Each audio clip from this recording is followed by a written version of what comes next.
Olá, indivíduo fascinante, o que acontece? Meu nome é Rafael Jordão, são 6h42 da manhã e nós vamos falar sobre psicodélicos. Eu vou entrar em LSD, DMT, psilocibina e mescalina.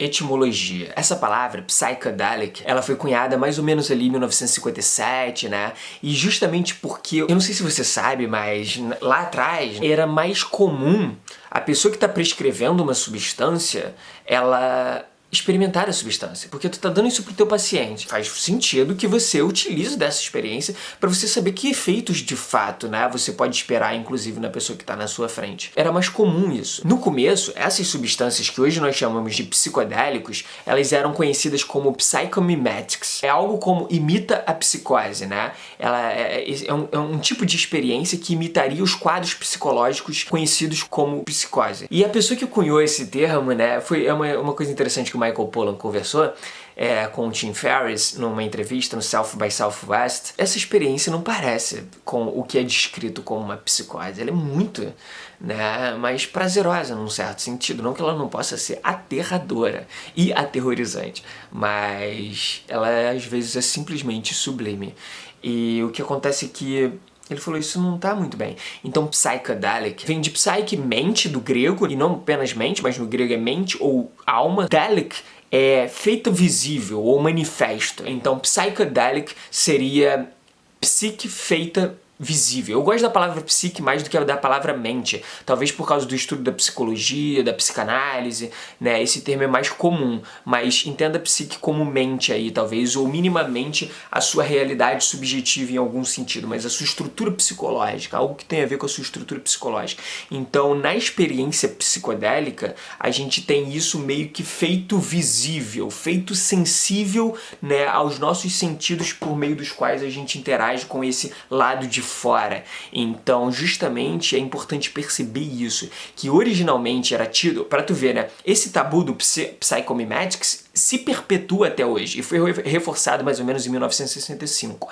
mas eu vou falar mais pra frente sobre isso. Mas o que acontece é que é importante a gente entender o que é isso que psicodélico significa, é isso que psicodélicos significam. Psicodélicos, no caso das substâncias, são substâncias que promovem, desencadeiam, facilitam esse tipo de experiência da sua psique feita visível. É aí que entra também, né, a questão do potencial terapêutico que eu vou falar daqui a pouco, porque é uma forma de interação única com a sua psique. Simplesmente não tem, né, existem pouquíssimas formas, técnicas, práticas e etc. que podem te fazer alcançar esse tipo de experiência, mas no grau que os psicodélicos fazem, talvez nenhuma outra, né? Eu não tenho, na minha experiência pelo menos, eu nunca tive com tal intensidade e extensão.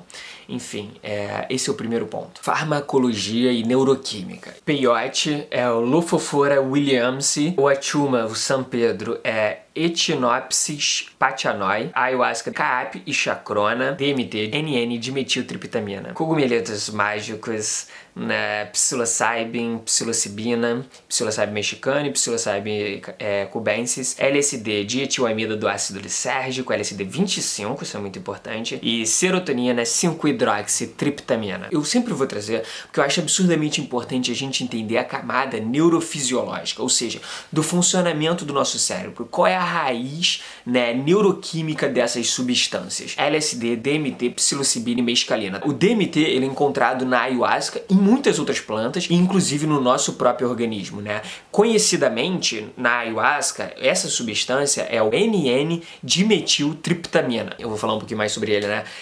Ele é encontrado na ayahuasca, eu falei disso, mas a ayahuasca ela é uma mistura de duas plantas minimamente. Existem muitas variações do rito, né? Então, cada lugar da América do Sul que você for, talvez você encontre algo sutilmente ou drasticamente diferente, mas o que eu conheço é o caap, né? E a chacrona. A chacrona e o caap, eles são duas substâncias que uma vez misturadas, faz o chá e etc e tudo mais, tem toda uma ritualística. Quando você toma, você tá tomando essa mistura. E por que ela funciona? E por que a gente não sente, por exemplo, o DMT que tem no nosso organismo? Porque existe algo aqui dentro da gente chamado monoamina oxidase, que metaboliza o DMT. E dessa forma a gente não sente, porque ele foi metabolizado. Então, quando a gente toma essa mistura, uma planta contém um inibidor da MAO, que é a monoaminooxidase, e a outra contém um boost, né, uma quantidade mais alta de DMT. Então, não só a gente aumenta a quantidade de DMT que a gente tem no nosso organismo, mas a gente inibe aquilo que metaboliza e impede que a gente sinta. A gente tem um boost na quantidade, na concentração de DMT, e a gente tira o filtro, né, que nos possibilita, de fato, receber o full blow do DMT. Essa é a experiência de ayahuasca. Né? É por isso que ela é tão intensa e é por isso que ela é extensa nesse sentido, porque enquanto esse inibidor está funcionando e enquanto a concentração de DMT no nosso organismo ainda está alta, você vai ver muito dessas aminas e inclusive da própria triptamina. Só que existem várias variações. Então, por exemplo, existe uma outra substância que ela é o 5-MeO-dimetiltriptamina. É uma outra substância, é uma outra experiência e existe a possibilidade do DMT ser cristalizado também, ser extraído e você utiliza os cristais do DMT. Isso também acontece. Algumas pessoas fumam. Por exemplo, no filme Enter the Void, no início do filme, é um filme extremamente intenso. Se você for ver, esteja preparado psicologicamente. No início do filme, o cara tá fumando DMT. Isso é uma prática comum. Joe Rogan já falou sobre, né, no podcast do Joe Rogan, né? De vez em quando ele faz alguma menção a isso e é uma experiência extremamente intensa. Inclusive, eu fiz um vídeo sobre a psicologia por trás do The Midnight Gospel. Na entrevista do Duncan Trussell, que é um dos criadores da série, junto com o Pendleton Ward, que é o cara que criou Hora de Aventura, eles criaram o The Midnight Gospel juntos, mas foi inspirado no podcast, nas conversas do podcast do Duncan Trussell. E nessa entrevista do Duncan Trussell com o Joe Rogan, no podcast do Joe Rogan, eles falam sobre algumas experiências de DMT, entre outras coisas, né? E é muito diferente a da ayahuasca e do DMT cristalizado. Eu nunca tive a experiência de fumar o DMT, apenas da ayahuasca, né? 3 vezes. E o que acontece é que a ayahuasca ela é uma experiência de 4, 5, 6 horas, depende, né, da dose que você tomar, inclusive. E o DMT, né, da forma cristalizada e fumada, é tipo minutos. Né? Às vezes 2, 3 minutos, às vezes 12 minutos. O maior relato que eu já ouvi falar sobre foi de 12 minutos. Mas é uma experiência extremamente intensa, pelo que todos dizem. Né? E não necessariamente gostosa ou ruim, etc. Varia, mas enfim. A ayahuasca, ela inclusive também tem esse aspecto, só que estendido, né? Você pode, muita gente fala trabalho de ayahuasca, uma peia, né? Peia seria quando é realmente, né, puxar, puxou. Mas enfim, dentro da farmacologia o DMT é isso, NN-dimetiltriptamina. O LSD, ele tem uma história à parte, né? E isso é interessante também, porque ele foi sintetizado. Dessas substâncias, o LSD é a mais recente, por assim dizer, enquanto as outras são utilizadas há milhares, literalmente, milhares de anos, no uso tradicional, xamânico e etc. O LSD, ele foi descoberto, na verdade é LSD-25, pelo Albert Hofmann. Ele era um cientista suíço e ele descobriu acidentalmente. Ele estava no laboratório dele tentando descobrir uma cura para uma outra coisa, sintetizar uma cura para uma outra coisa, e aí caiu um negocinho no braço dele e ele teve que parar o experimento. E depois ele foi lá e, percebendo, né, o potencial daquela experiência que ele teve, ele falou, não, peraí, eu tenho que saber o que é isso, né? Então, aí ele foi lá e sintetizou, errou novamente e sintetizou o LSD-25, que é, por que chamam ácido, né? Por que LSD ácido? Porque é a dietilamida do ácido lisérgico. E você pode discutir que, por exemplo, é porque as coisas derretem, etc. Mas com certeza faz sentido dessa parte experimental, né? Nesse aspecto, mas talvez principalmente justamente por causa do próprio nome da substância. Essa coisa do derreter tem um adendo interessante a se fazer, porque eu não sei se você conhece uma neuroanatomista, neurocientista chamada Jill Bolte Taylor. Depois ela virou uma escritora best-seller e etc. Ela teve um derrame no hemisfério esquerdo do cérebro dela. Ela tem um livro chamado My Stroke of Insight. Em português, esse título maravilhoso não foi traduzido, né, literalmente, até porque não teria como, porque é uma expressão, né, um trocadilho de certa forma, mas veio como a cientista que curou o próprio cérebro, alguma coisa assim. Mas se tu jogar Jill Bolte Taylor TED, aquelas mini palestras maravilhosas sobre todos os assuntos do planeta, o que acontece é que ela tem um TED extremamente conhecido e o TED dela é maravilhoso, tem uns 20 minutos e ela descreve a experiência que ela teve, né? E é muito interessante. Por quê? Porque num certo momento da experiência dela, o hemisfério esquerdo dela estava parando de funcionar, ela teve um derrame. E ela ficou consciente, ela se recuperou completamente depois de 8 anos e justamente foi quando ela fez o TED Talk sobre. né, além do livro que ela escreveu. E ela conta que durante o processo, quando estava acontecendo o derrame, né, ela teve uma hora que se desequilibrou e se apoiou na parede, e quando ela olhou, ela não conseguia distinguir onde terminava o braço dela e onde começava a parede.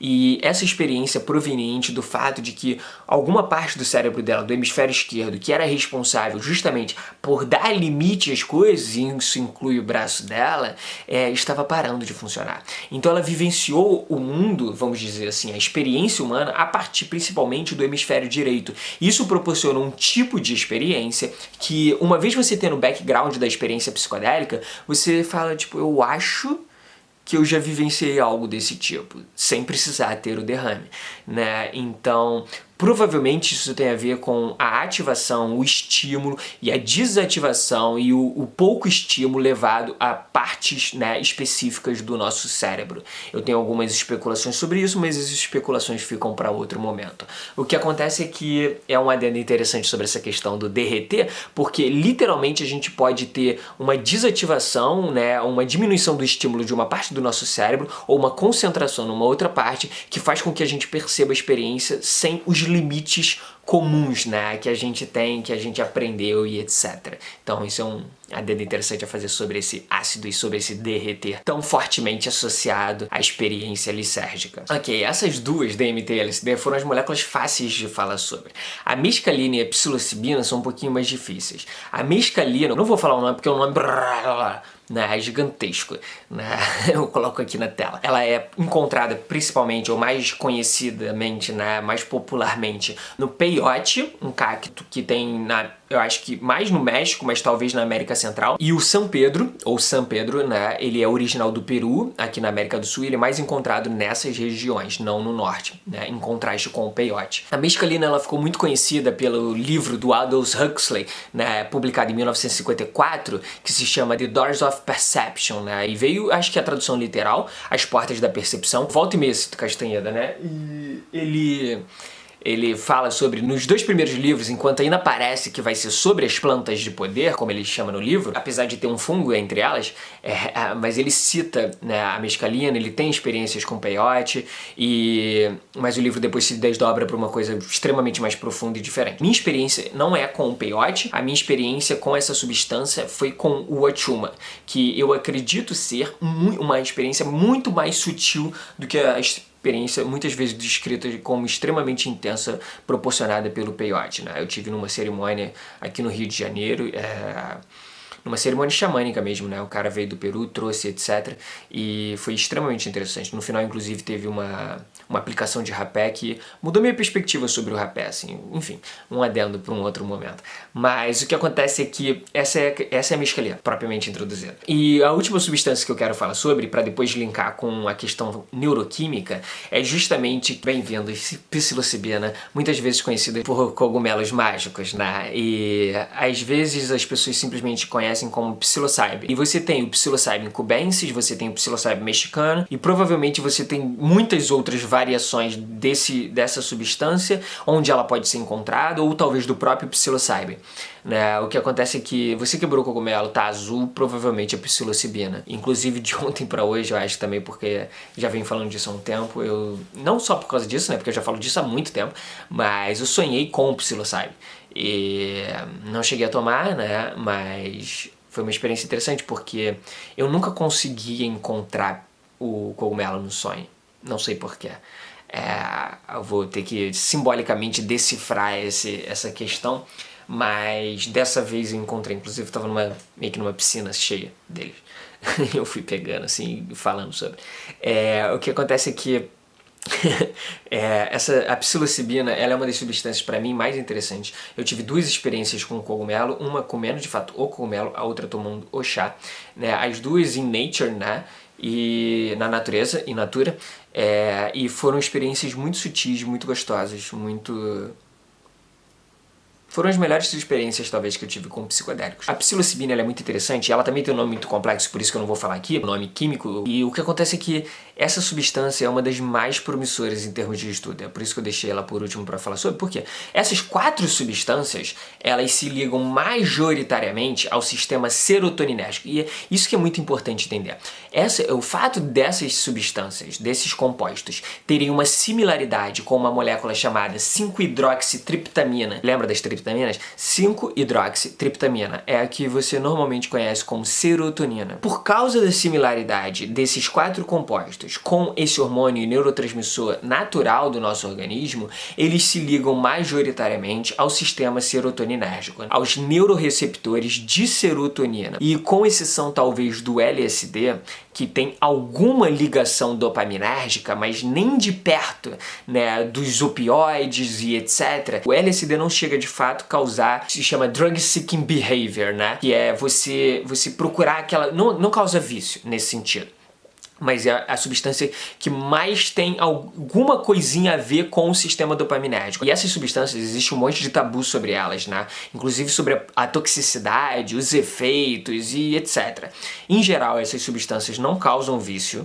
Em geral, essas substâncias não têm toxicidade. Inclusive a psilocibina, a gente sabe o DL50 do Tilenol e a gente não sabe o DL50 da psilocibina. Isso significa que DL50 é tipo, se uma quantidade X de pessoas, né, tomarem essa substância, uma dose Y dessa substância, 50% dá ruim, morreu, já era. A gente sabe o DL50 do Tilenol e a gente não sabe o DL50 da psilocibina, porque ela não é tóxica para o nosso organismo. Então a gente não sabe quanto você tem que tomar para poder dar ruim. O LSD ele foi descoberto por um cientista suíço chamado Albert Hofmann, né, acidentalmente. Esse cara, ele nasceu em 1906 e ele morreu em 2008, com 102 anos. E ele tomava LSD, né? Então se você tinha qualquer preconcepção sobre a toxicidade dessa substância, pense de novo. Essa é uma das partes mais importantes. Essas substâncias funcionam porque elas se ligam a um sistema nosso, que já está aqui, preparadinho para receber moléculas do tipo da serotonina, né? Talvez principalmente a serotonina, mas o que acontece é que esses compostos, por causa justamente da similaridade com a molécula de serotonina, se ligam a esse nosso sistema serotoninérgico. E a serotonina tem a ver com como a gente se sente, tem a ver com várias coisas. Ela regula, como todos, né, ajudam a mexer em várias coisinhas. Não é normalmente uma coisa só, mas ela tem a ver com a flexão do nosso organismo. Quando a gente está se sentindo bem, a gente está com ombros para trás, coluna ereta e etc, né? E o que acontece é que a serotonina, ela tem a ver com essa flexão, né? Ela tem a ver com como a gente se sente, com quão bem a gente tá. Então, a gente ter altos níveis de serotonina é uma coisa interessante. Mas não apenas isso. Essas moléculas, por se ligarem a esse sistema, elas mexem com a forma como a gente se sente. E é aí que entra, e esse é o outro ponto, psicoterapia assistida por psicodélicos. Então, só pra reforçar, né? Não é acabou psicoterapia, todo mundo doce vai pra casa. É psicoterapia assistida por psicodélicos. É principalmente o entendimento de que a gente pode, talvez, com o potencial dessas experiências que eu expliquei como sendo, né? Vamos dizer, uma psique manifesta, feita visível por causa dessa experiência, dessa interação, né, singular que a gente pode ter com a nossa psique, com o conteúdo da nossa psique, alguns conteúdos inclusive que estavam soterrados no nosso inconsciente. O que acontece é justamente que essas substâncias podem desencadear um insight que de outra forma demoraria 10 anos na psicoterapia, e você pode ter esse insight em 10 horas. Então é uma assistência, é uma ferramenta extremamente útil que eu acho que a gente não deveria descartar de forma leviana. E os estudos estão sendo feitos, estão sendo retomados nos últimos anos, ou na última década, ou nas últimas 2 décadas, mas ele teve um hiato de tipo uma geração, né, por causa do que aconteceu em 1965, da virada de perspectiva, etc e tudo mais. Eu vou falar um pouquinho mais pra frente sobre isso quando eu falar sobre a questão da exploração das possibilidades humanas, né?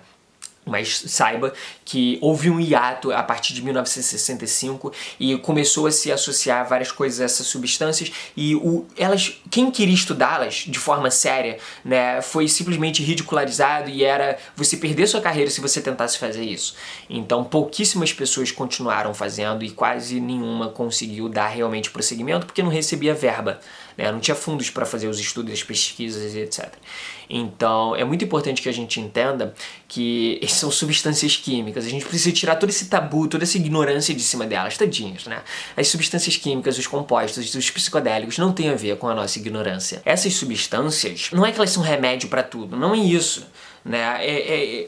É justamente o entendimento de que elas são muito úteis para fazer uma coisa específica no contexto psicoterapêutico e talvez não sejam úteis ou sejam até não recomendáveis para outros casos. E essa é a parte mais complexa e é a grande ressalva que eu tenho a fazer, na verdade. É talvez a parte mais importante desse vídeo. É a gente entender o que essas substâncias fazem a nível psicológico. O risco não é da toxicidade dessas substâncias, o risco em geral simplesmente não é de criar vício, de você vai ficar dependente delas, não é isso. Definitivamente não é isso. O risco de você ter uma experiência tão intensa e você não está preparado para lidar com ela, ou você ter uma predisposição natural a não lidar bem com esse tipo de experiência justamente por causa da sua estrutura psicológica. Então, o que acontece é que essas substâncias parecem ser extremamente eficientes para a pessoa, e aí eu vou usar uma analogia com o que eu venho falando de estrutura e fluidez, ordem, causa, etc. Eu espero que você entenda que são palavras sendo referidas a uma estrutura psicológica, então é óbvio que são metáforas em algum nível, mas eu acho que é uma analogia útil, válida a se fazer, e eu acho que ela vai facilitar o entendimento do para que elas são úteis, funcionam, são boas e para que elas podem até prejudicar.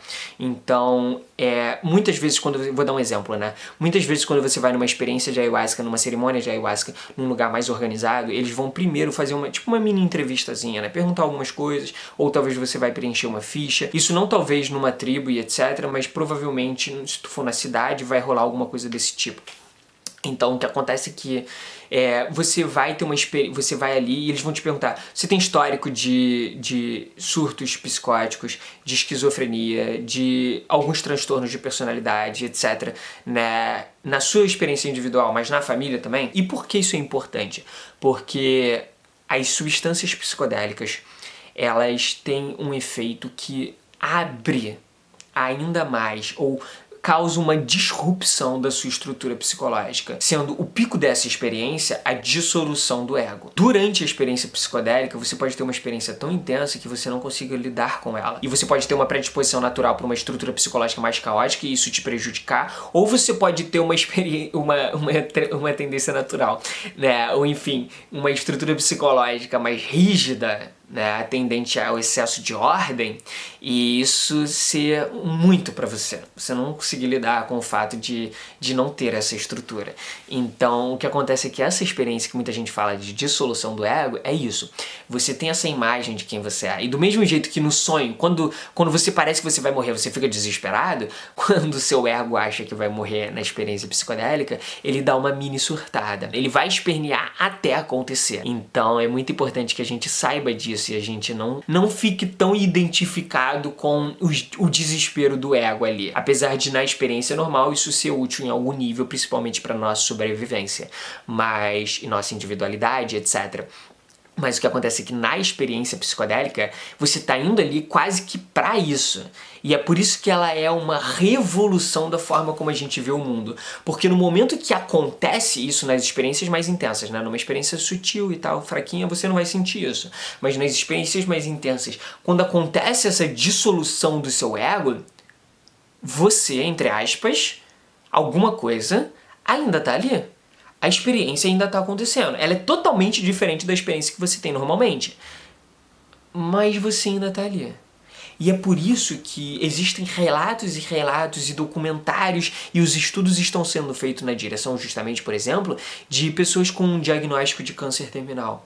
Pessoas que estão confrontando a iminência da própria mortalidade. Né? E a gente ignora isso durante a nossa vida. Eu falo um bocado disso no vídeo sobre a série The Midnight Gospel, né? Eu falo sobre enfrentar a mortalidade, ou os aspectos trágicos da nossa vida. E o que acontece é que justamente a experiência psicodélica, assim como a simulação na série, faz a gente confrontar. Os 2 últimos episódios da série são diretamente sobre isso. É quase que um processo psicoterapêutico nesse sentido, ou alguma parte dele, né? É um confronto com esses aspectos trágicos da nossa vida e com esses aspectos, inclusive às vezes inconscientes da nossa psique. Porque muitas vezes a gente enterra algumas coisas aqui dentro, né? E a experiência psicodélica, ela abre, ela fala, esquece, tudo que você enterrou vai subir. Né? E é por isso que essa experiência pode ser assustadora, aterrorizante ou aterrizadora, né? Ela te coloca num outro chão nesse sentido, e não é mais o chão do ego, o raso chão do ego, é um chão muito mais profundo. Então quando você pisa nesse chão, você cai, e pisa no chão, né? Nesse chão mais profundo, você fala, ok, tá, obviamente eu não sou o meu ego. Porque ou eu não me reduzo ao meu ego, eu não me limito ao meu ego, ou isso que eu sou não é... O ego é uma parte de mim, não eu sou uma parte disso que é o ego, sabe? Então isso é uma experiência extremamente que modifica drasticamente a nossa forma de ver o mundo. Se a gente integrá-la da forma, vamos dizer, apropriada ou madura. Porque você pode simplesmente dizer, ah, não, você tava alucinando, tava doidão, e tava viajando e tal. E quando você faz isso, você tá simplesmente fugindo do fato de que aquilo era real. De que você tava tendo aquela experiência. Assim como você tá tendo essa aqui. Né? Só que essa experiência aqui normal, você assistir no vídeo, não necessariamente, né? Mas pra muita gente vai ser um equilíbrio neuroquímico padrão. Uma onda cerebral padrão. Inclusive o DMT aparentemente tem estudos sobre que demonstram que ele muda até a onda cerebral em que você está. Porque existem ondas cerebrais, né? E você pode ir, tipo, alfa, beta, teta, e o que acontece é que nessas diferentes ondas cerebrais você tá diferente. E quando você tá sonolento, quase dormindo, você tá numa onda. Quando você tá acordado, desperto, você tá em outra. Quando você tá meditando, você tá em outra. Então, profundamente, né? Então, o que acontece é que é possível nessas experiências psicodélicas não haver uma mudança apenas neuroquímica, mas nesse nível das ondas cerebrais também. Então, é muito interessante a gente manter isso em mente. O fato de que essas experiências psicodélicas, elas são particularmente, extremamente eficientes no contexto de você abrir uma estrutura que estava rígida demais. E essa é a parte muito interessante, porque ansiedade, depressão e vício estão associados muitas vezes a um diálogo interno, a uma, vamos colocar assim, a uma estrutura narrativa autorreferencial. Esse é o termo que o Michael Pollan usou na entrevista com o Tim Ferriss no South by Southwest. Muito do que eu tô falando aqui relacionado a essa parte psicoterapêutica veio justamente dessa entrevista. Ele inclusive escreveu um livro, How to Change Your Mind, que já veio, se eu não me engano, para o português como uma mudança, um título literalmente igual, né? Como mudar sua mente, e é sobre os estudos justamente que estão sendo feitos hoje em dia. É uma exposição muito mais profunda de vários aspectos que eu estou abordando aqui de forma introdutória, então eu recomendo absurdamente o livro e a conversa. Então o que acontece é que essas substâncias parecem ser particularmente úteis por causa dos efeitos, da qualidade, entre aspas, né, das características da experiência, por uma estrutura psicológica rígida demais, com excesso de ordem. Né? Quando eu falo, por exemplo, eu falei da estrutura social, porque esse aspecto ele é tão subjetivo quanto, né, objetivo, vamos colocar assim, né? Ele é tanto interno quanto externo, ele é tanto psicológico quanto social. E um excesso de ordem tende para uma tirania sufocante, né? Tende para algo tão fechado que a fluidez não consegue atravessar. E o ideal é meio que um equilíbrio, o ideal no sentido, por exemplo, taoísta, seria um equilíbrio entre ordem e caos, entre estrutura e fluidez, entre esses dois aspectos. Esses aspectos duais, complementares, opostos da nossa experiência. Então, quando a gente tem uma estrutura que tende ao excesso de rigidez, essas substâncias parecem ser exatamente perfeitas. E esses três contextos que eu citei, da ansiedade, da depressão e do vício, eles estão associados a um eu não sou bom o suficiente, eu não sou aquilo, eu não consigo passar, eu não consigo ficar um dia sem fumar, cara. Eu não consigo parar de beber, eu não consigo. O que isso quer dizer? O que isso quer dizer? O que essa frase quer dizer? Qual é a realidade dessas afirmações? Esse eu não consigo, muitas vezes ele é relativo, né, a certas condições. E o que acontece é que eles não são uma afirmação sobre a realidade absoluta. Eles são uma afirmação, eles são uma convicção. Eles são, às vezes, até uma crença nesse sentido. E a gente pode tirar as pernas dessa convicção de várias formas diferentes. Mas a experiência psicodélica tira isso sem precisar argumentar.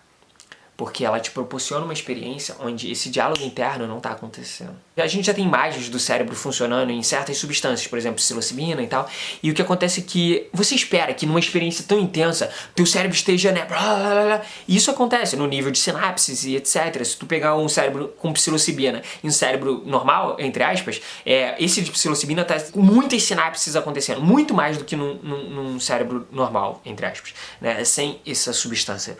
E só que tem uma parte do cérebro, né, que é o Default Mode Network, que para ou diminui drasticamente o funcionamento. O cérebro, durante a experiência psicodélica, direciona muito menos sangue, muito menos energia para essa parte do cérebro. E quando eles fizeram a experiência com os meditadores experientes, mais de 10 mil horas de meditação, eles colocaram a pessoa lá na máquina, né, ou colocaram aquele negocinho na cabeça delas e falaram, por favor, você tem como meditar? E a pessoa começou a meditar. E essa parte do cérebro, Default Mode Network, também diminuiu, né, o estímulo para ela. O nível de estímulo, o nível de sangue, o nível de energia direcionada a ela diminuiu. Tanto na experiência psicodélica extremamente intensa, quanto na meditação extremamente sublime, né? Então, isso é muito interessante. Por quê? Porque o que acontece é que essa parte do nosso cérebro está associada à nossa autorreferência, ao eu, né? Eu sou, eu isso, eu aquilo, eu não outro, eu não sou isso, eu não... Entendeu? Tudo isso que é eu, essa autorreferência, ela está associada e principalmente relacionada à nossa estrutura narrativa autorreferencial, a esse diálogo interno sobre a gente, né? Ele está associado a essa parte do nosso cérebro. Então quando você desliga essa parte do nosso cérebro, você desliga essa vozinha, né? Que às vezes é um ruído mental linguístico. Como eu falei no vídeo sobre os 3 tipos de voz interna, essa é a voz que a gente não tá, quando a gente não tá realmente consciente do que tá acontecendo, ela fica criando esses diálogos, é tipo você ficar ouvindo um rádio ali, sabe? Só que dentro da sua cabeça. E isso pode ser estressante, né? Isso fica drenando a nossa energia. Isso é tipo uma propagandazinha que fica toda hora emergindo no aplicativo, né? Ou no YouTube. E o que acontece é justamente que isso enche o saco, né? Essa vozinha, esse diálogo interno. E o problema tem gente que se identifica com essa vozinha e acha que essa vozinha é ela falando. Então, então é muito interessante, né? Entender que a gente não é essa vozinha. Por quê? Porque a gente pode ter uma experiência sem ela. Seja através da meditação, seja através da experiência psicodélica. Inclusive eu fiz um outro vídeo, né, que eu vou lançar depois, em sequência a esse, que é justamente sobre a relação entre a experiência psicodélica, meditação, sonhos, filmes, né, jogos, realidade virtual, simulações e o que talvez fosse a experiência religiosa e espiritual original. E eu falo muito sobre essa questão do Default Mode Network, sobre a experiência que a Jill Bolte Taylor teve. Eu vou aprofundar mais essa ideia e relacionar todas essas questões, né, aparentemente distantes em alguns casos delas, né, não todas. Mas eu realmente acho que vai ser interessante também. Mas é isso que eu queria trazer, né, a principal, grande conclusão dessa parte sobre psicoterapia assistida por psicodélicos. Gente, não é pra todo mundo. Inclusive os casos, eles são recomendados não fazer, né, transtorno de personalidade, esquizofrenia, pessoas que já tiveram surtos psicóticos e bipolaridade, não é recomendado uma experiência psicodélica, né? E eu não estou dizendo que é absoluto, que vai ser todo mundo e etc, mas não é recomendado. Eu inclusive recomendo procurar pessoas que são realmente especialistas nisso, né? Eu não sou cientista, eu não sou psiquiatra, eu não sou psicólogo, eu não sou terapeuta, eu não sou nada disso. Eu apenas estudo essas, e já tive várias dessas experiências, né? Inclusive em algumas delas eu achei que não fosse voltar, mas isso é um outro vídeo, né? A experiência mais forte que eu tive com doce, eu achei que eu não fosse voltar. E depois que eu tomei cogumelo, eu nunca mais tomei sintético, então... Enfim, né? Da minha experiência pessoal, fica a dica, porque... Aqui no Brasil, principalmente, você não sabe exatamente o que você está tomando quando você está tomando sintético, né? Tipo doce. Se tu for num estudo e etc, vai ser outra coisa, né? Você tá tomando aquela substância. Mas, enfim, né? Vamos dizer, na jungle aqui, então, assim, tipo... a minha recomendação, tendo tido a experiência sintética no meio da cidade e tendo a experiência natural in natura, né, a experiência com cogumelos e etc, eu recomendo a experiência com cogumelos e etc. Porque pra mim foi a parte boa da experiência sintética, assim. Mas enfim, voltando, então, qual é a questão? Elas parecem ser muito eficientes para desromper um excesso de ordem, mas não uma pessoa que já tende naturalmente ao excesso de caos. É para meio que combater um excesso de rigidez na estrutura psicológica, na forma de ver o mundo, no diálogo interno, e não necessariamente para a pessoa que já tem o outro lado, que já tende naturalmente para o outro lado. Então é muito importante a gente ter isso em mente, gente. Essa é a grande ressalva que eu tenho para fazer, essa é o grande, né, atenção, né, antes de, se você vai ter de qualquer jeito, minimamente fique com isso em mente.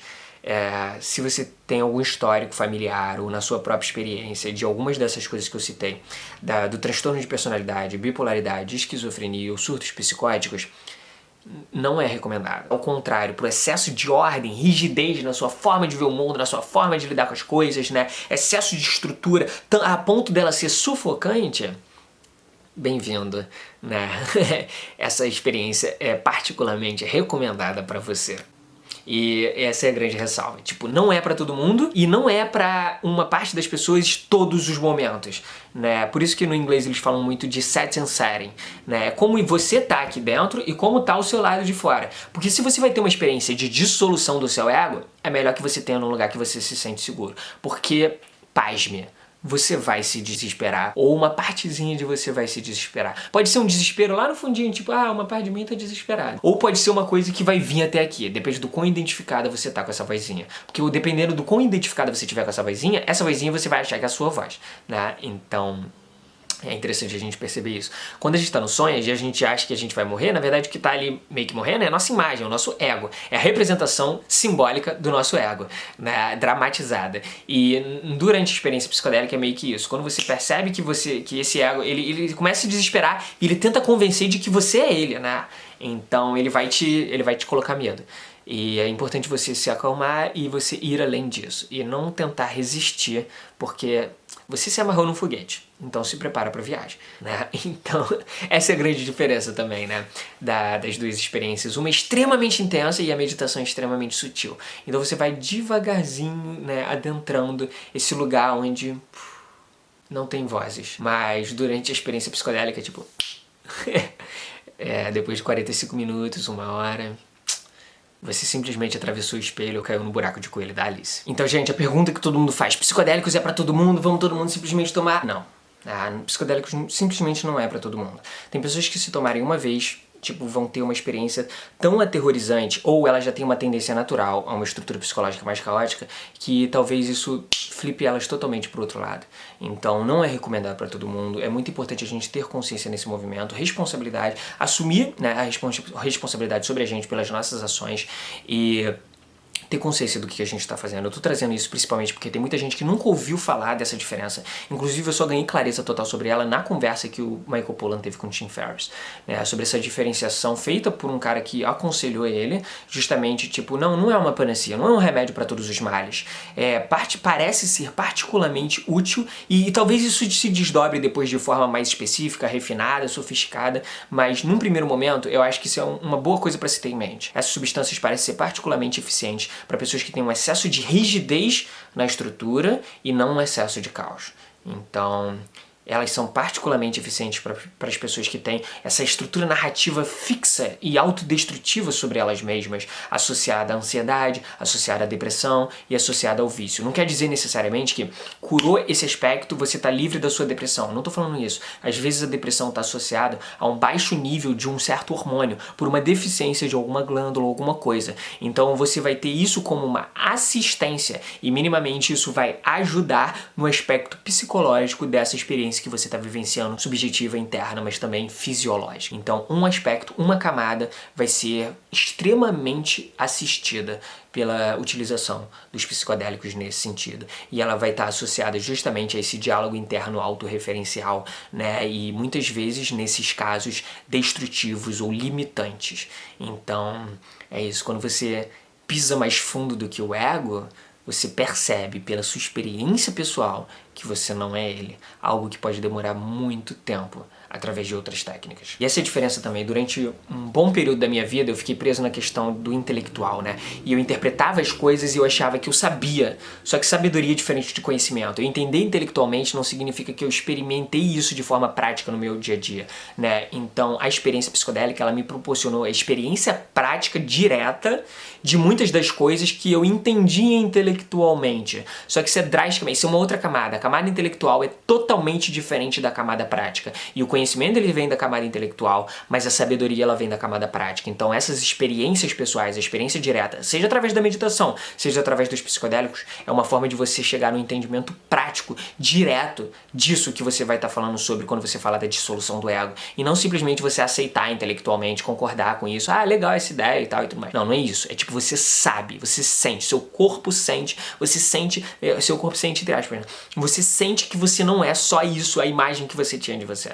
Então é uma sabedoria nesse nível. Você não precisa discutir com ninguém sobre, você não precisa argumentar sobre. Você sabe, né? A pessoa pode não acreditar, mas tudo bem, de boa. Eu sei, eu experimentei, eu vivi aquilo, sabe? Então, isso é muito interessante. Ok, então essa é a grande ressalva que eu tenho a fazer sobre a questão do uso terapêutico, né? É o fato de que não é pra todo mundo, no sentido de que ela parece ser muito útil pra causar uma disrupção da nossa estrutura ou a dissolução completa da nossa imagem que a gente tem da gente, né?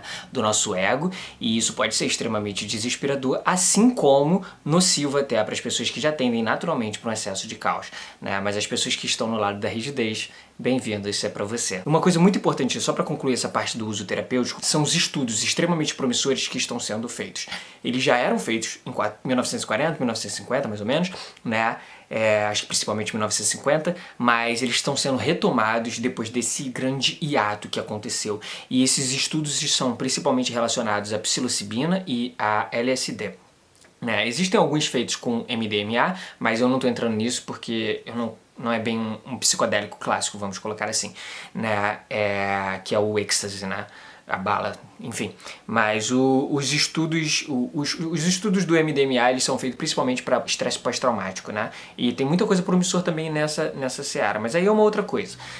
O que eu quero falar sobre, principalmente, é sobre esses estudos feitos com a psilocibina relacionado, por exemplo, a fumantes. Tem uma estatística surrealmente positiva e drasticamente mais eficiente do que todas as outras formas das pessoas pararem de fumar, né, convencionais. E o que acontece é que é tipo uma coisa meio surreal, assim. As pessoas que tiveram a experiência, né, extremamente intensa lá, né, que eles consideram, sei lá, spiritual experience, né, enfim, uma experiência psicodélica extremamente intensa, né, de realmente encarar a própria psique, etc e tudo mais, com uma dose, elas param de fumar. É tipo mais do que 50% das pessoas. Então, isso simplesmente nunca aconteceu. Então, mas não apenas isso é relacionado ao vício, né? Um dos tipinhos que eu falei lá. Mas existem as pessoas que estão encarando, como eu falei, por exemplo, por causa de um diagnóstico de câncer terminal ou alguma doença terminal, encarando a própria mortalidade. E essas pessoas, às vezes, entram em depressão em função disso. E essas experiências proporcionam para essas pessoas que quando elas têm essa experiência realmente intensa, né, a experiência psicodélica de fato, né, elas voltam disso com uma outra perspectiva completamente diferente. E isso é uma coisa muito importante que o Michael Pollan fala. Ele fala, tipo, a gente tem muito pouco a oferecer para essas pessoas. E se a gente tem algum recurso que pode ajudá-las nesse momento, a gente deve utilizá-los. Enquanto que grande parte da nossa sociedade permanece numa atitude de ignorância, né, de hipocrisia em muitos sentidos, porque nós tomamos muitas substâncias legalizadas, porque o papai governo deixa, e a gente ignora completamente outras que podem servir pessoas que a gente simplesmente não tem como assistenciar. Então, é muito importante levar isso em consideração, sabe? A gente tem muito pouco a oferecer para essas pessoas, e se elas puderem lidar com a experiência que elas estão tendo em função dessa ferramenta de uma forma positiva ou drasticamente diferente, a gente deve aproveitar essa oportunidade, a gente deve utilizar desse recurso. Então é isso que eu queria trazer assim para concluir. Existem estudos sendo feitos com a psilocibina, com a LSD, etc. E principalmente os de psilocibina, porque na verdade a psilocibina ela é a mais estudada por causa da janela de efeito, né? É mais curta, enquanto a LSD tu vai ficar 12 horas ali, a psilocibina você vai ficar tipo entre 4 e 6. Então é muito mais fácil de você encaixar vamos dizer, de você administrar a experiência psicodélica e psicoterapêutica, né? Porque essa é a diferença. Não é só uma hora de sessão, vai para casa. Né? Você está administrando não só uma substância, você está administrando uma experiência. E isso é muito importante. É a experiência que vai proporcionar e desencadear os insights, é a experiência, a segurança que a pessoa vai estar sentindo, a familiaridade ali, etc., que vai proporcionar a ela a segurança para se sentir bem e mergulhar na experiência que ela está vivenciando ali, né? A dissolução do ego dela, etc. Porque realmente, quando o nosso ego se dissolve, é legal a gente estar num lugar que a gente se sente bem, seguro, acolhido e etc. Porque pode ser extremamente assustador. Dessa forma eu quero entrar no microdosing, né? Porque o microdosing ele ainda pode ser usado nesse intuito terapêutico, no sentido de como você toma um suplemento, né? Ele aumentando algumas coisas no seu organismo, por exemplo, o nível de serotonina e tal, mas ele normalmente, para todo mundo, para quem não sabe, para quem nunca ouviu falar disso, microdosing é uma prática onde que significa literalmente microdosagem, né? Que você toma de 1/10 ou tipo 1/20 da dose da dose padrão, vamos colocar assim, da dose que te proporcionaria uma trip, né? Uma viagem, enfim, a experiência de fato daquela substância, né? A experiência psicodélica. Então você não vai ter trip se você estiver utilizando microdosing. Eu nunca utilizei, mas eu tenho estudado um bocado sobre isso. E aparentemente lá no Vale do Silício já é uma coisa mais ou menos, né? sabida, minimamente, não vou falar comum ou popular, mas já tá rolando lá nos Estados Unidos e talvez em outros países também. O que acontece é que é uma microdosagem, 1/10 ou 1/20 da dose padrão. E dessa forma você tem um pequeno aumento de algumas características. E é algo que pode ser usado de forma mais sustentável nesse sentido. Talvez, tipo, durante um período, aí você para, faz uma limpeza no organismo, depois volta e etc. Pelo menos foi assim que eu ouvi sendo falar sobre. Né? Você administra essa microdosagem durante um período de tempo, você para, faz uma limpeza no organismo para você não criar resistência, porque essa é a diferença também. Por exemplo, tem um estudo falando, quando você bota um psicodélico e cocaína para não lembro exatamente qual era o animal da experiência, se você bota a cocaína, o bicho vai ficar lá batendo na coisinha de cocaína para ficar recebendo cocaína infinitamente, até cair. Né? Enquanto que se você bota o psicodélico, ele toma uma vez e nunca mais toma. Inclusive, para o bichinho tomar o psicodélico, você tem que tirar o negocinho que faz cair a cocaína pro bicho. Então, é muito interessante a gente perceber isso. Essas substâncias não são, né, o que a gente pensa, o que muita gente pensa, na verdade. Tem muita coisa legalizada que de fato é ruim, né? E que tá aí, as pessoas tomam porque, né, a nossa estrutura social permite e ponto, né? Fala, não, tudo bem tomar, né? Propaganda de TV. E não necessariamente faz bem, né? Biscoito recheado, de boa, né? Açúcar pra caraca, de boa, mas uma vez que você mexe com substâncias que estão relacionadas a uma forma de ver o mundo diferente, as pessoas se assustam. E essa é a questão também, né? Tendo falado dessa questão do microdosing, né, a gente pode utilizar essas substâncias por causa de uma defasagem, né? Tipo assim, eu tenho uma baixa de serotonina no sentido terapêutico, ou até no sentido do microdosing, ou o próprio microdosing nesse sentido, tanto quanto essas experiências, elas podem ser administradas, como eles falam, enhancement of well-being, né? Que é tipo assim, é um aprimoramento do nosso bem-estar. É tipo, a gente já tá bem, mas eu quero ir além. E no sentido de, tipo, isso é um sentido de tecnologia. Isso é uma tecnologia nesse sentido. Por exemplo, eu não enxergo tão bem de longe. Eu uso óculos. Eu não consigo ver tão bem a minha própria psique. Eu tomo um psicodélico e eu posso ver a minha psique. Você pode ver a sua psique através dos sonhos, né? Ela é manifestada, pelo menos essa é a teoria junguiana e essa é a experiência que eu tenho vivenciado. Você tem uma expressão do seu inconsciente ali num formato simbólico. Eu fiz uma série de 3 vídeos sobre Jung, onde eu vou sobre todos esses conceitos. O segundo vídeo é o maior, de 39 minutos. Ele é sobre as interpretações dos sonhos, símbolo, qual é a diferença entre signos e símbolos, e etc. Tudo mais. Se você tem interesse nesse assunto, vai lá. Mas o inconsciente, os sonhos são uma expressão simbólica do inconsciente. E pode vir na forma de imagens e pode vir na forma de coisas dramatizadas. E esses símbolos, né, os elementos particulares desses símbolos são os inputs que chegam até o nosso organismo, né? É o que o nosso inconsciente tem para usar. E eles podem ser mais pessoais ou mais coletivos. Então eles podem estar mais relacionados à nossa individualidade ou eles podem estar mais relacionados às partes mais profundas da experiência humana e logo mais coletiva nesse sentido também. Então, os símbolos eles podem ser individuais ou eles podem ser coletivos. e eles podem ser arquetípicos, eles podem ser coisas do seu dia a dia, eles podem ser a pessoa que você viu na rua, eles podem ser, né, uma coisa que aconteceu ontem, mas não quer dizer que se você sonhou com isso, é isso, é uma expressão simbólica, né? Então o inconsciente ele estaria utilizando desse elemento para comunicar uma outra coisa, uma coisa mais profunda. E dessa forma, você tem um contato direto com a sua psique, com o aspecto inconsciente da sua psique, né? Então é muito útil prestar atenção nos sonhos, assim. E é interessante, porque foi a primeira vez, talvez de todo o tempo, que de ontem para hoje, que eu sonhei que eu encontrava psilocibina, cogumelo, né? Psilocybe, cogumelito, no sonho. Eu nunca encontrava, e eu falei isso outro dia com a Débora. Tipo assim, eu nunca consigo encontrar, sempre que eu tô num sonho, e eu tô procurando cogumelo, eu tô vendo cogumelos, nunca é o psilocybe. E dessa vez eu encontrei. Enfim, eu não sei o que isso quer dizer ainda porque eu não parei para interpretar. Mas o que acontece é que essa é interessante, né? Não é só os psicodélicos que te proporcionam uma experiência direta com o seu inconsciente ou aspectos da sua psique que você não consegue ver ou experimentar normalmente. Né? Existem outras formas, mas talvez os sonhos nesse sentido seja quase como uma experiência psicodélica natural.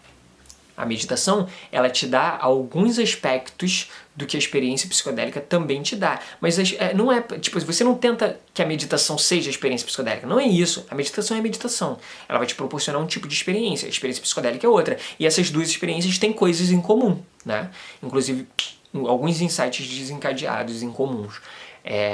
Concernente, por exemplo, a essa coisa da dissolução do ego. Só que uma demora mais para algumas pessoas e o outro aconteceu. Já era. Tchau, ego. Né? Então, durante um período de tempo, tá, gente? O ego não é ruim, o ego é necessário, né? O ego tá gravando esse vídeo, como Michael Pollan fala, o ego escreveu esse livro, né? Então o ego é tudo de bom nesse sentido, só que você achar que você é ele pode ser problemático, do mesmo jeito que você achar que você é o conteúdo dos seus pensamentos pode ser problemático, né? Eu falei sobre a questão da pesquisa no Google, né? Quando você faz uma pesquisa no Google, você recebe uma pancada de respostas, talvez incontáveis respostas, né? Você se identifica com essas respostas?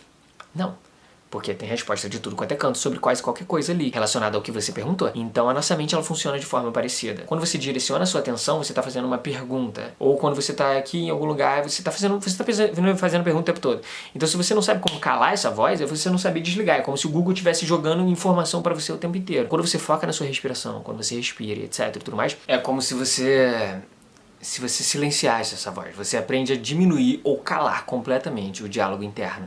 E dessa forma, a raiz neurofisiológica disso justamente está relacionada com essa parte, esse estímulo, essa desativação dessa parte do nosso cérebro que é conhecida como Default Mode Network. Existem relações, né, existem interseções da experiência profunda de meditação, seja numa fração de segundo, seja enfim, quanto tempo você consegue, né, permanecer lá, mas com aspectos da experiência psicodélica, entre outras. Então, existem muitos vias por meio das quais a gente vai alcançar, né, esses diferentes terrenos que existem dentro da gente, mais ou menos profundos.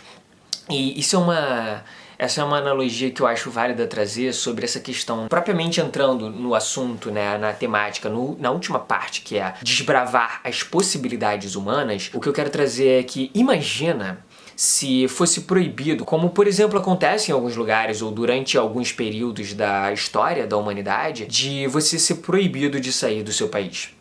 Imagina se você fosse proibido de sair do seu estado, da sua cidade, do seu bairro, da sua casa ou do seu quarto.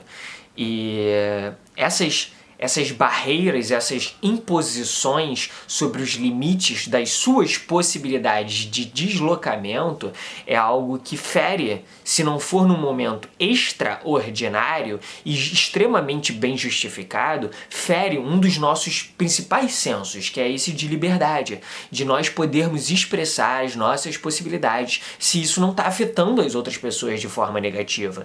Então,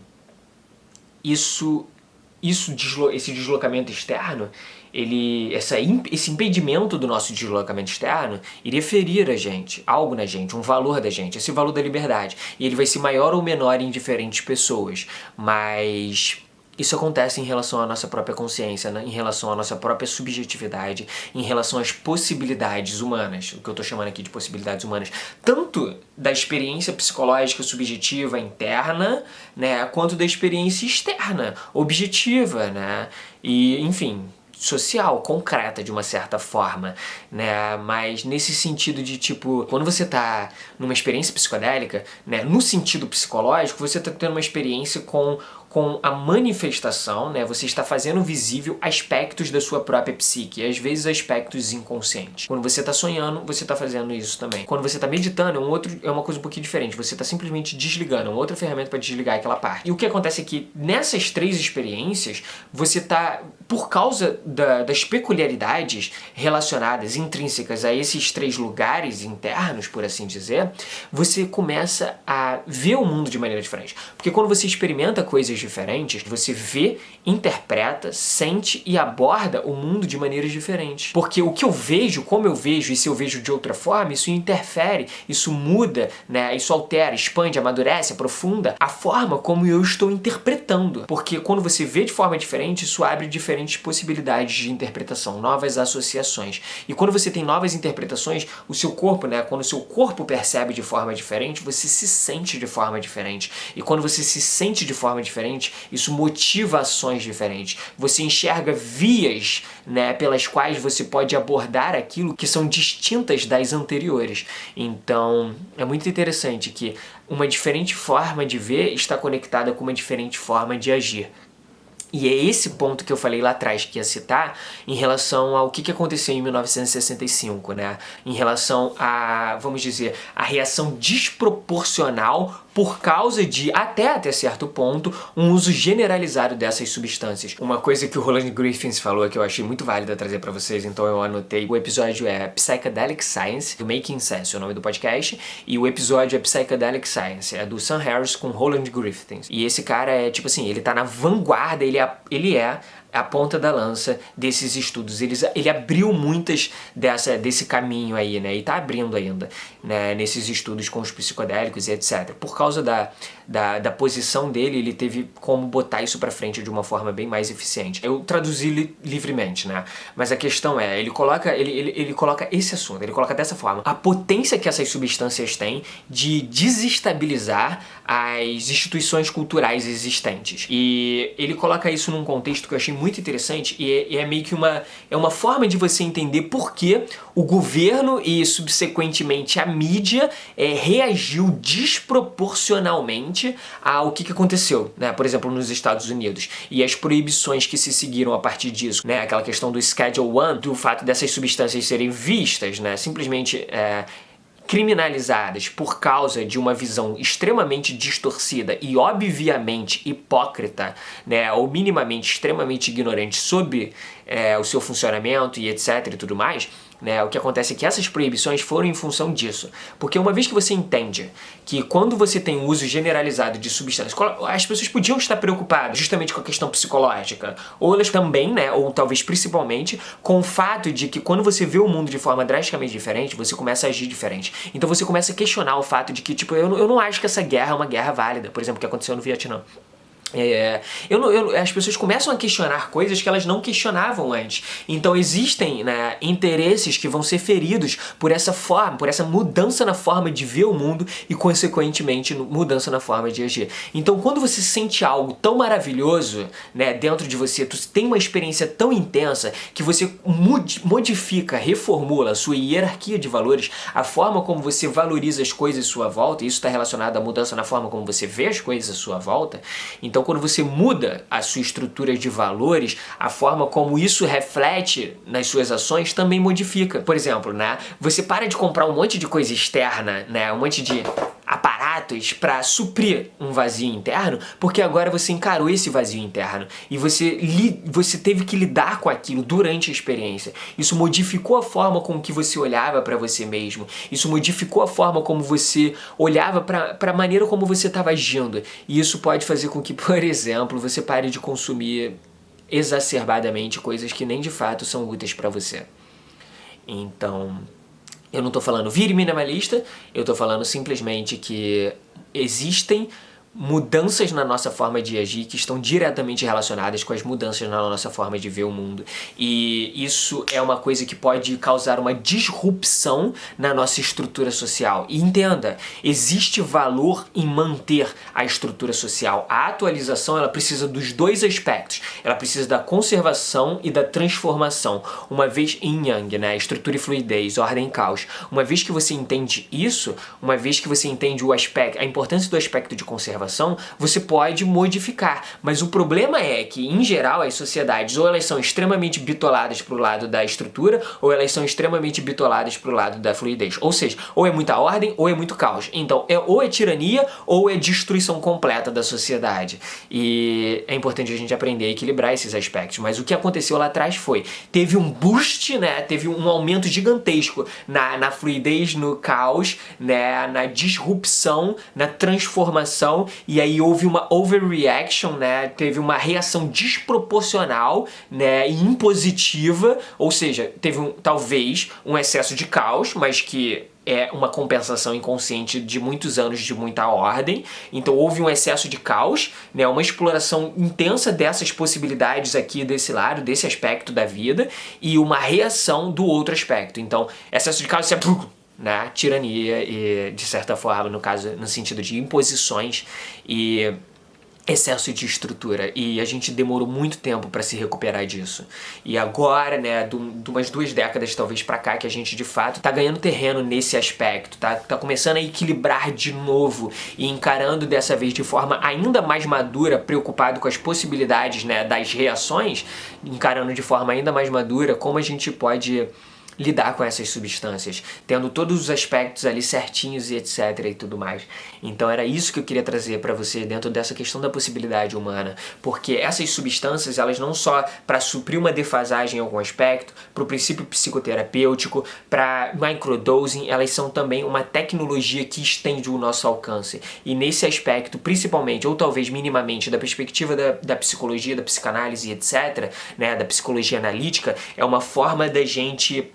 É uma forma singular da gente interagir com a nossa própria psique. E dessa maneira é uma ferramenta que a gente simplesmente não pode abrir mão. E a gente está ganhando muito terreno sobre isso, né? A gente está aprendendo mais, a gente está estudando mais, a gente tem métodos mais sofisticados para testar o quão essas substâncias são boas, eficientes, boas nesse sentido, né? Eu não estou julgando moralmente. É tipo, o quanto elas são úteis para certos aspectos da nossa vida, e dessa forma elas podem ser integradas. Porque o que acontece? Uma coisa que ele falou também que eu achei muito interessante, que tradicionalmente, a ayahuasca, né, o peyote e o cogumelito são utilizados há literalmente milhares de anos. Então por que esse surto tão recentemente?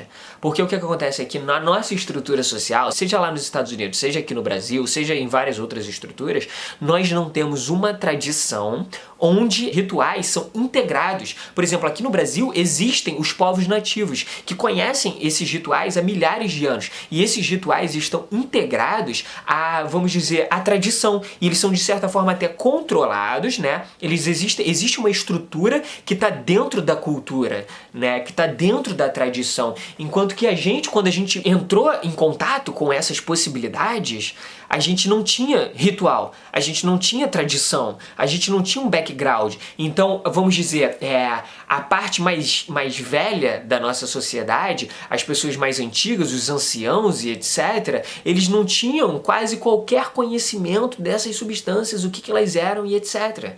Então, houve um desespero nesse sentido, um pânico e uma reação, né, na direção de isso não pode, isso não sei o que, isso não... E ainda veio todo o governo, mídia e etc, falando simplesmente, a melhor palavra é merda, né, sobre essas substâncias, porque não era o que é verdade. Houve muita mentira, houve muita manipulação e entenda, eu já fiz várias ressalvas. O perigo, ele é real no sentido dessas substâncias proporcionarem experiências e terem um risco psicológico nesse sentido. O risco não é de intoxicação, o risco não é de vício. Vício, a gente precisa olhar para as coisas que são legalizadas na nossa sociedade. O risco é de você ter uma experiência que você não consegue lidar com ela. O risco é de pessoas já atenderem naturalmente ou terem uma predisposição para certos quadros psicológicos que podem ser desencadeados por essas substâncias ou minimamente por essas experiências.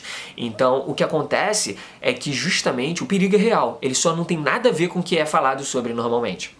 Então, ou ele é muito, muito absurdamente menor do que o que é falado sobre.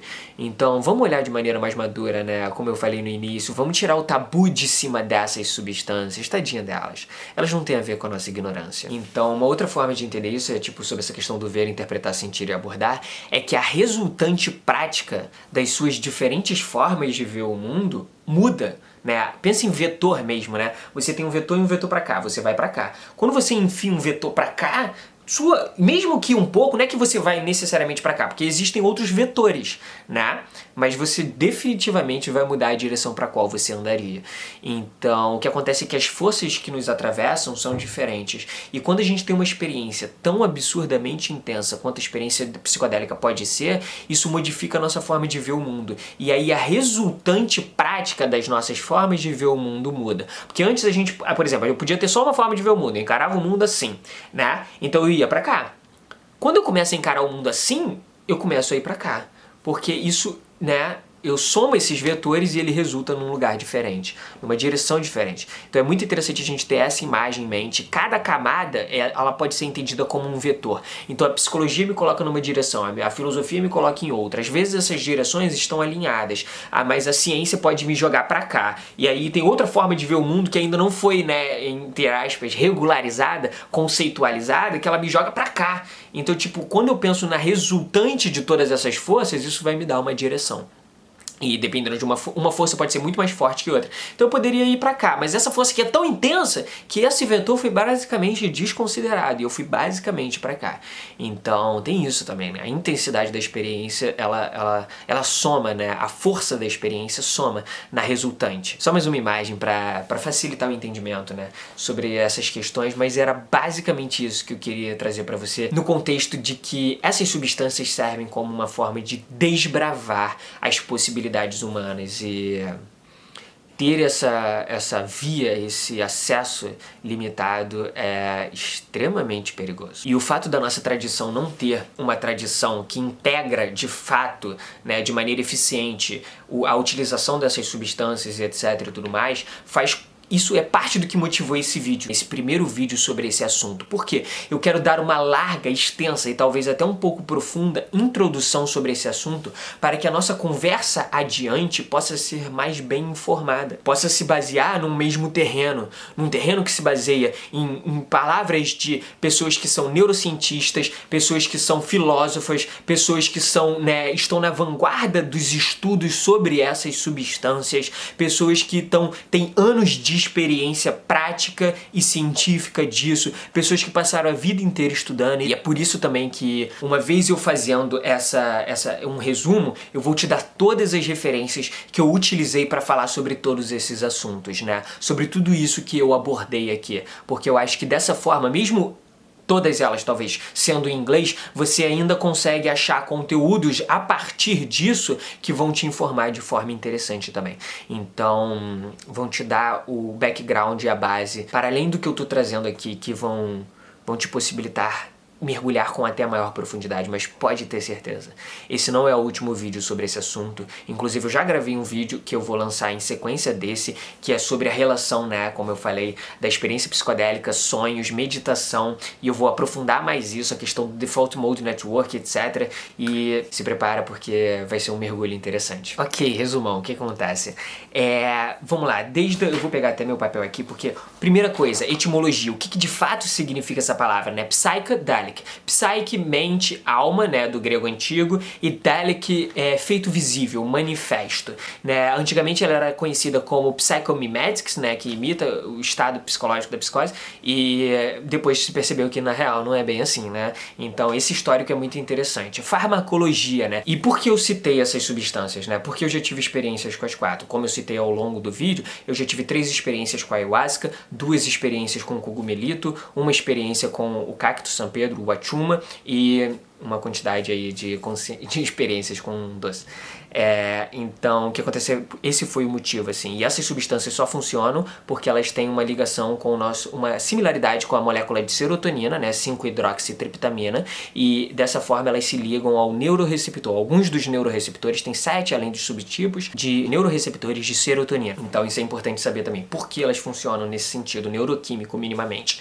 E o terceiro ponto é que existe o uso tradicional dessas substâncias, ritualístico e etc. Existe o uso terapêutico dessas substâncias, como eu falei, ressalva, grande ressalva, existem estruturas psicológicas que vão ser mais beneficiadas, existem estruturas psicológicas, né, quadros psicológicos até que se a pessoa tiver histórico ou já tiver vivenciado, não é recomendado. Outro ponto, os estudos promissores desde 1940, 50, etc., mas que foram retomados há talvez uma década ou 2 décadas atrás, e que muita coisa tem sendo feita, principalmente no sentido de romper vícios extremamente intensos de décadas, anos e etc., e assim como assistir no sentido de ajudar as pessoas que são confrontadas, por exemplo, por causa de um diagnóstico de doença terminal, com a própria mortalidade e as depressões que muitas vezes são desencadeadas em função disso.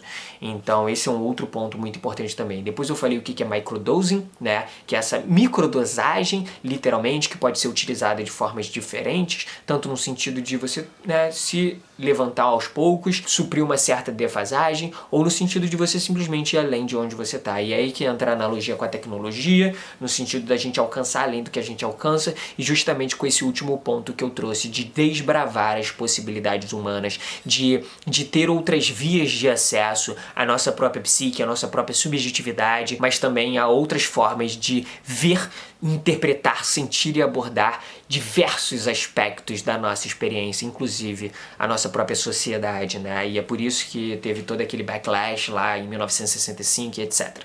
Então, esse é o grande resumão, e agora eu quero entrar diretamente nas referências. Uma ou outra talvez eu nem tenha citado aqui, mas se você quer pesquisar sobre isso, você vai encontrar essas referências, né?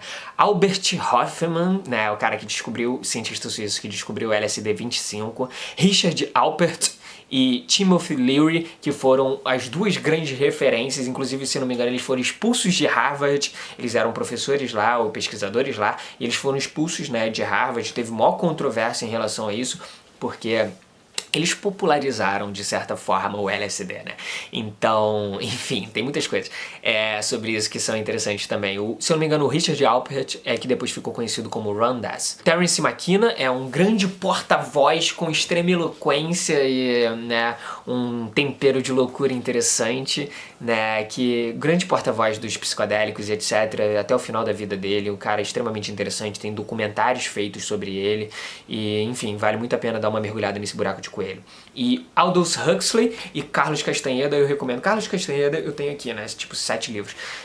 O Aldous Huxley eu não li ainda, mas eu recomendo essas duas referências porque uma é uma grande referência para mim e a outra é uma grande referência no sentido do contexto, né, do início vamos dizer, a sociedade ocidentalizada sendo confrontada com essas experiências. É uma experiência interessante. Inclusive, nesse contexto, eu vou recomendar o filme O Abraço da Serpente, que é genial pra mim, é uma experiência pra mim que foi muito intensa, né, e ele também é essa relação do homem branco com um xamã, né, e ele no meio da Amazônia.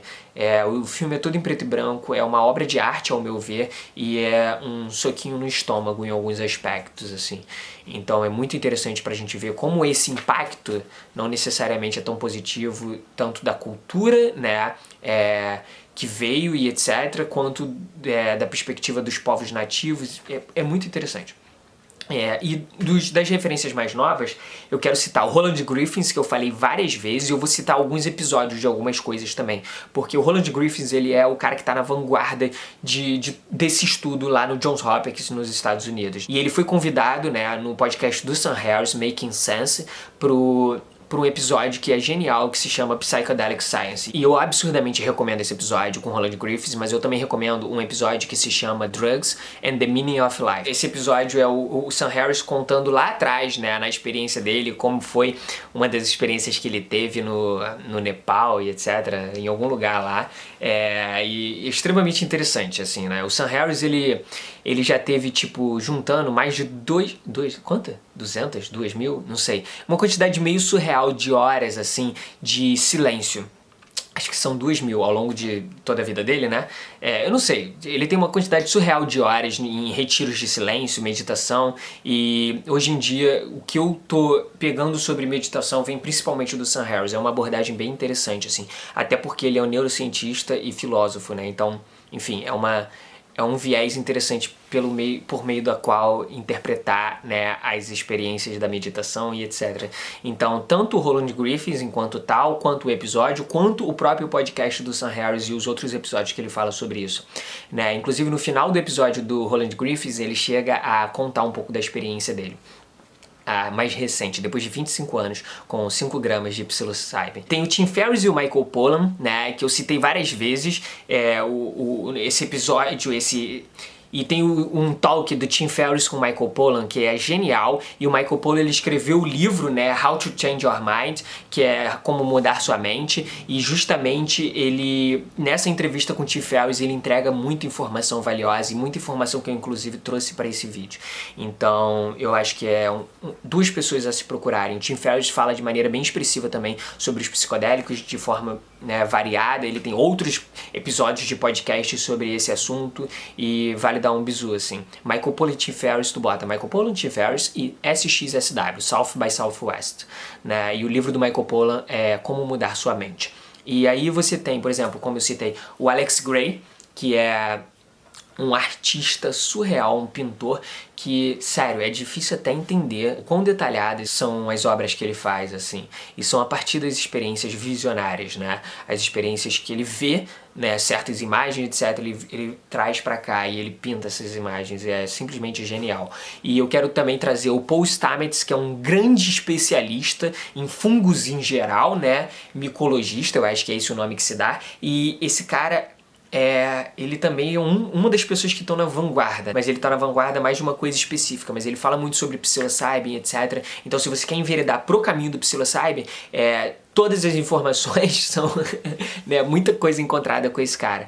E ele tá em 2 episódios com o Joe Rogan, no podcast do Joe Rogan. Ele tem palestras sobre esses assuntos. Ele tem 2 TEDs, um TED Talk e um TED Med, né? Um é específico para medicina e o outro é de forma mais geral, sobre acho que é como os cogumelos, 6 maneiras que os cogumelos podem salvar o planeta, alguma coisa assim. Isso conclui as referências que eu queria te dar, né? Se eu lembrar de mais alguma coisa, eu jogo aqui embaixo.